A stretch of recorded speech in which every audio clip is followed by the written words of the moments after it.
Hello viewers, நீ நான் காதல் நெக்ஸ்ட் வீக் நியூ ப்ரமோ. என்ன பிரச்சனை நீங்கள் சொன்னால் தான் என்னால் புரிஞ்சுக்க முடியும். நீங்கள் தேவையில்லாத என் மேலே கோவமாக இருந்தால் நான் என்னென்ன அதை எடுத்துக்கிறதுன்ற மாதிரி அபி கோவப்பட்டு ராகவ் கிட்ட சண்டை போடுறாங்க.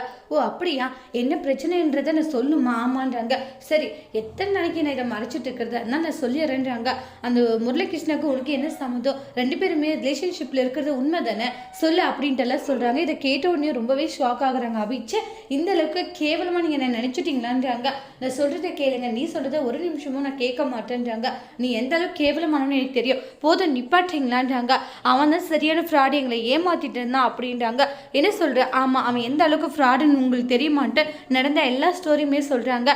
இது மாதிரி என்னை கல்யாணம் படிக்கிற வரைக்கும் வந்தான், இது மாதிரி உங்களுடைய ஃபேமிலியில் சம்மந்தப்பட்டவன் எங்களுக்கு தெரியாது, அஞ்சலிக்காவுடைய ஹஸ்பண்ட் எனக்கு தெரியாது, அவன் வேற ஒரு ரிலேஷன்ஷிப்புன்னு சொல்லி தான் எனக்கு பிடிச்சிருக்குன்னு சொல்லி கல்யாணத்துக்கு ஒத்துக்க வந்தான். அப்பாவுடைய ஆப்ரேஷனுக்காக அப்பா கேட்டார், சரி அப்பாவுடைய ஆப்ரேஷனுக்காக நானும் அவனை கல்யாணம் பண்ணிக்க ஓகே சொன்னேன். நடந்த எல்லா ஸ்டோரியுமே ராகவ் கிட்ட சொல்கிறாங்க. கேட்ட ராகவ் அப்படியே ஷாக் ஆகி நிற்கிறாங்க. அதோட இந்த ப்ரமோவை முடிச்சிருக்காங்க. தேங்க்யூ.